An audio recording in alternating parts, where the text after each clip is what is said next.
de vous savoir si nombreux, messieurs et dames, bonsoir et bienvenue à cette grande session d'information qui débute avec cette actualité. Dans un communiqué publié ce vendredi 5 janvier 2024, la Cour constitutionnelle a annoncé son audience publique pour ce lundi 8 janvier 2024 à 11 h dans la salle Marcel Liao de la Cour de cassation.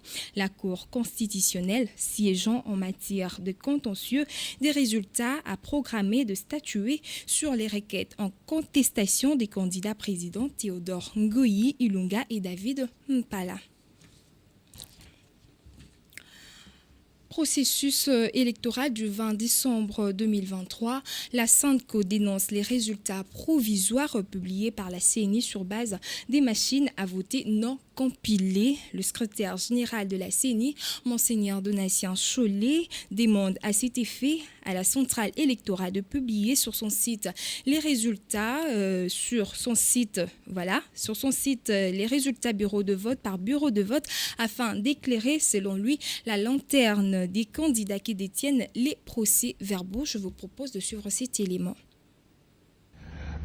Une des lumières que la CENI peut porter, qui peut être un début de réponse, que la CENI a promise d'ailleurs, c'est publier ces résultats dans son site, bureau de vote par bureau de vote. Ça permettra à ceux qui ont les PV de l'un ou l'autre bureau de se rendre compte si, en dehors de ce PV-là, il y a eu de votes qui ont été pris en compte ou pas. C'est une grande lumière qui va apaiser les gens.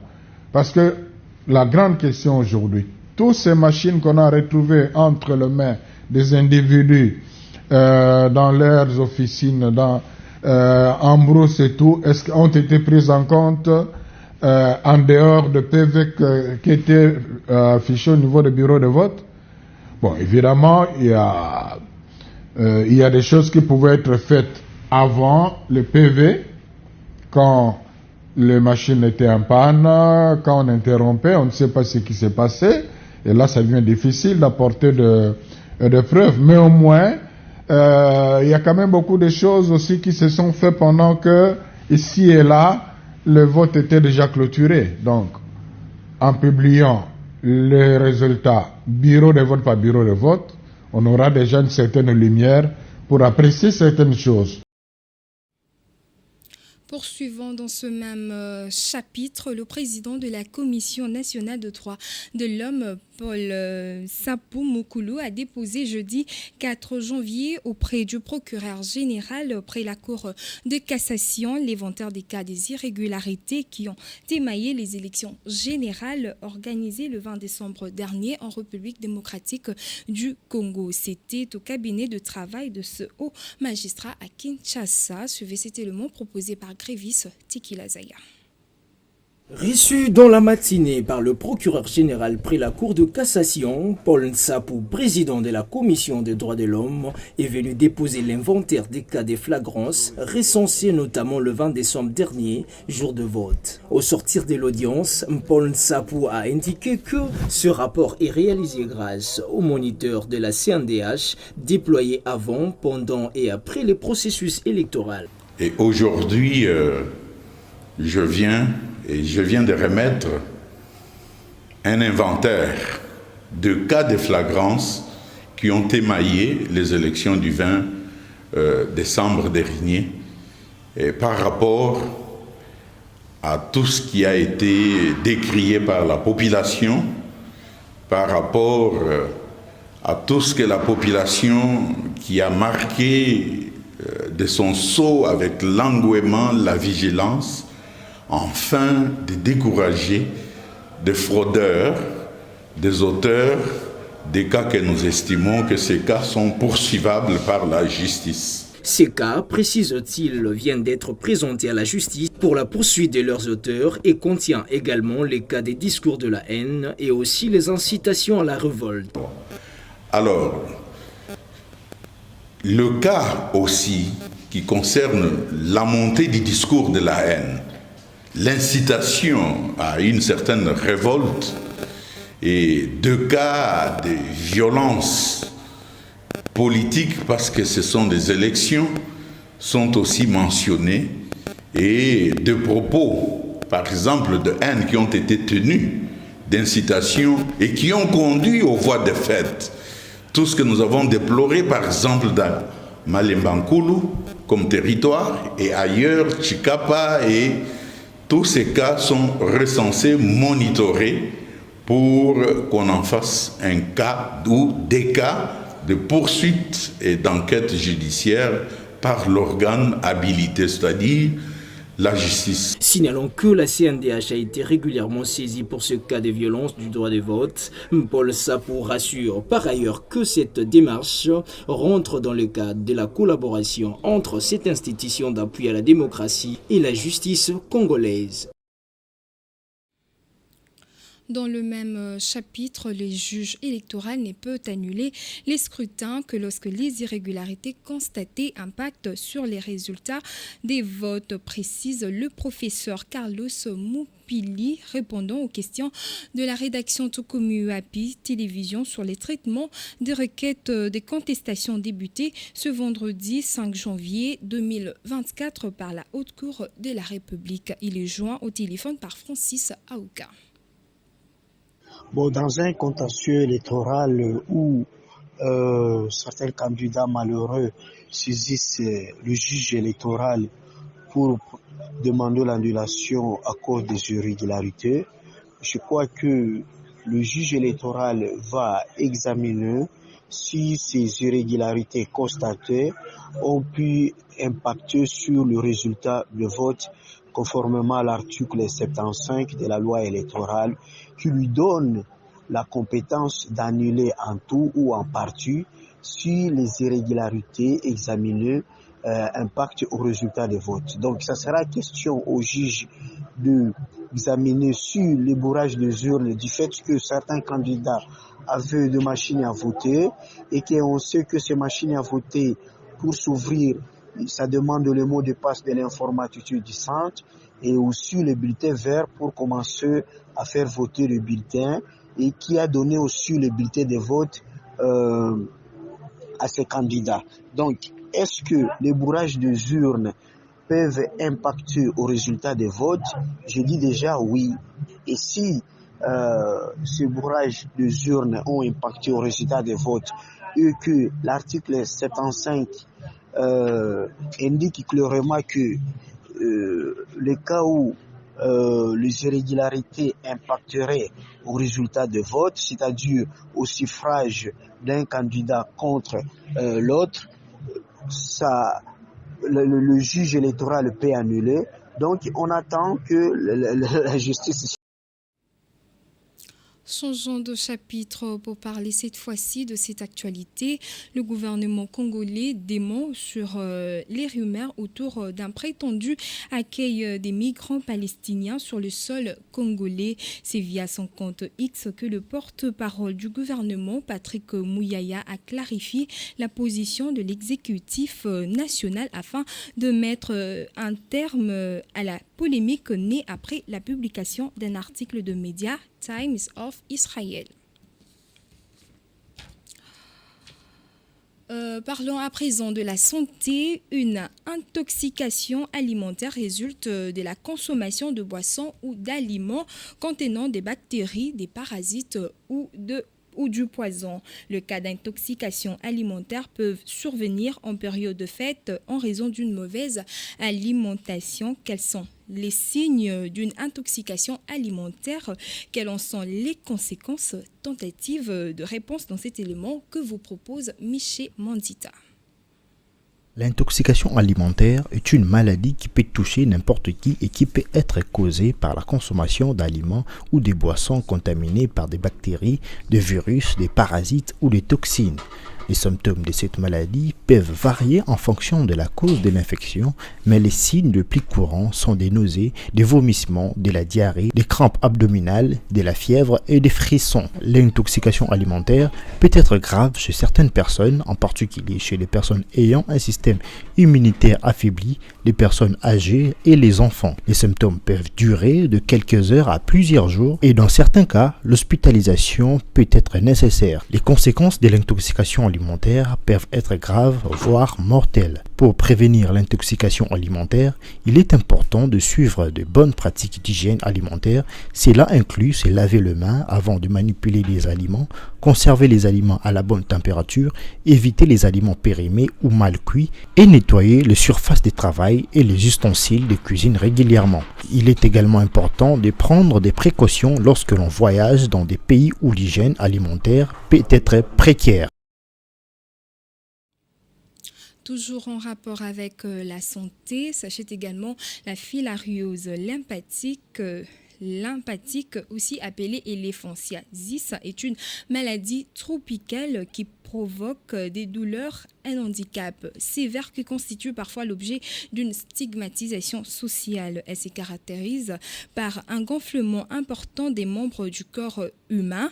Quelles en sont les causes et symptômes? Existe-t-il des traitements préventifs ou curatifs entre cette pathologie? Le médecin généraliste Ibrahim Mohamed nous en dit plus dans ses commentaires. La filariose lymphatique, communément appelée lymphantiasis, fait partie des maladies tropicales négligées. Dans ce cas, l'infection se produit lorsque les parasites filaires, ils sont au nombre de 3, sont transmis à l'homme par piqûre de moustique. Et lorsqu'un moustique porteur des larves ayant atteint le stade infectant pique une personne, les parasites pénètrent dans la peau à la suite de cette piqûre. Les larves migrent vers le vaisseau lymphatique où elles se développent pour devenir des adultes dans le système lymphatique humain. Elles se développent une fois adultes aussi, elles se multiplient aussi dans le système lymphatique. Donc souvent, l'infestation se produit déjà dès l'enfance, mais les premiers symptômes ne se manifestent que 6 à 8 ans après. Donc on peut dire dès l'âge adulte qu'on aura les premiers symptômes. La majorité des cas sont asymptomatiques, mais malgré cette apparence asymptomatique, il y a des dégâts internes, il y a des atteintes, des dérèglements lymphatiques, des lésions rénales et une altération du système immunitaire. On peut ne pas avoir des symptômes, mais intérieurement, on peut avoir quand même des séquelles de cette maladie. Et s'il y a symptômes, c'est souvent des symptômes localisés au niveau des membres inférieurs, donc à travers le gonflement des jambes, de la cuisse. Pour prévenir cette maladie, l'utilisation de moustiquaires imprégnés, l'utilisation d'insecticides, un bon cadre de vie, éviter les eaux usées, tout ce qui peut quand même favoriser la multiplication des moustiques. Le pouvoir de Kinshasa a-t-il oublié l'avenue de la Libération? Telle est la question qui taraude l'esprit des usagers de cette artère qui sépare 4 communes du district de la Funa. L'axe compris entre le Point, Mollard et l'arrêt Petit Pont est en voie de disparition suite à son état de délabrement très avancé. Cette situation à la base de monstres embouteillages. Suivez. L'on se croirait à une banlieue alors que nous sommes en plein cœur de la capitale, des nids de poules, de trous béants, des fissures. Ce sont à quoi ressemble l'avenue de la Libération dans son axe compris entre l'arrêt Mollard et Petit Pont. La chaussée quasi inexistante est durement malmenée par des eaux usées, ce décor déplaisant est à la base des embouteillages, voire des accidents souvent enregistrés depuis plus de 2 ans sur cette artère qui sépare les communes de Bondalungwa de Ngiringiri et Selembaou de Bumbu. Avenue Moussamba, ça au 24, combien de c'est à point, tala mutukala et kwega wana. To le mine de là au mai tout le beti. Ba ben hôtel du fleuve. Hôtel du fleuve ça. Moi au 4 za la raté. Moi to le mi mai ba ben hôtel du fleuve. Et où meli fort et où meli, au tata 3 awa. Hôtel du fleuve ni wala biso fort. Ba bo so to nzela o nzela ni ba bo so to. E ba na Selembaou. On est ces éléments et bon ma vie sur là. Si on voulait mettre vite on a mal vu. Tout a mal vu. La dégradation de cette voie de communication constitue un manque à gagner pour les habitants de ce coin de la capitale, souvent confrontés au phénomène déméterrain de leur inquiétude.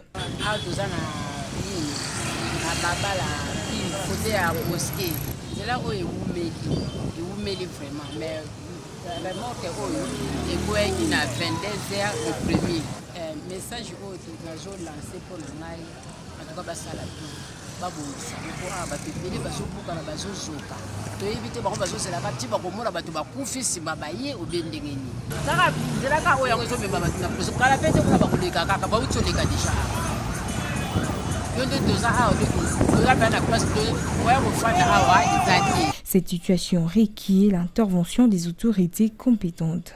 tolemi nzela oyo mai soki mbula ebeti babenga otie du fleuve eza.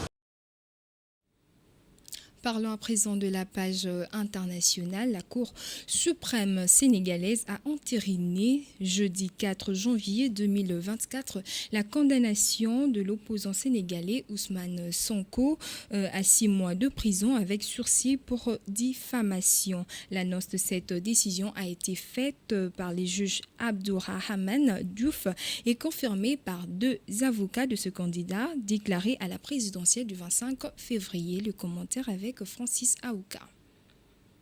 Quelques jours avant le début de la course à la présidentielle du 25 février 2024, la participation d'Ousmane Sonko devient hypothétique.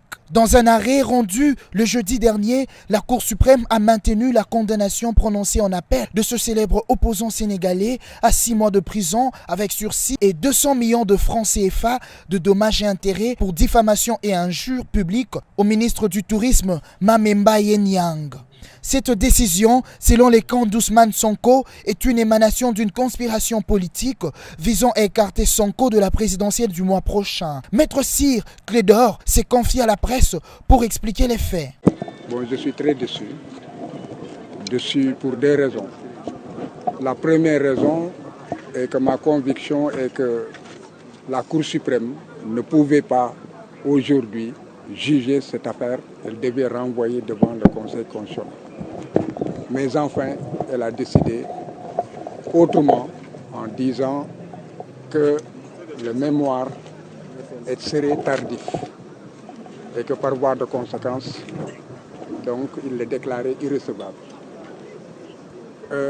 Deuxièmement, tout le monde a suivi les réquisitions du ministère public. Et ces réquisitions tendaient à la cassation, même totale, de tout l'arrêt, pour des manquements graves à la loi. Parce que tout ce qui a été développé, c'était des moyens de pur droit. La Cour de cassation, donc la Cour suprême, s'est débrouillée pour rejeter un à un tous les moyens. Il s'y est dénoté que le patron du Parti patriote africain du Sénégal pour le travail, l'éthique et la fraternité, PASTEF, a plusieurs fois été traduit en justice. Notamment, l'an dernier, il a été incriminé dans une affaire de viol et menace de mort. Et parlons à présent du sport en marche de la poursuite du championnat national de la Linafoot Ligue 1 dans le groupe B. Le FC Les Aigles du Congo arrache une précieuse victoire face à l'Étoile du Kivu sur un score de 1-0 vendredi 5 janvier au stade de la Concorde de Kadutu à Bukavu dans la province du Sud Kivu. Les protégés des Vidier Chimanga comptabilisent 26 points en 17 matchs joués et se pointent à la 4e position devant le DCMP tout en espérant décrocher le ticket qualificatif à la prochaine étape de la compétition. C'est par ici que nous bouclons complètement cette session d'information. Monsieur Zidane, merci de nous avoir suivis. Je vous souhaite bonne suite de programme, surtout comme UAP Télévision.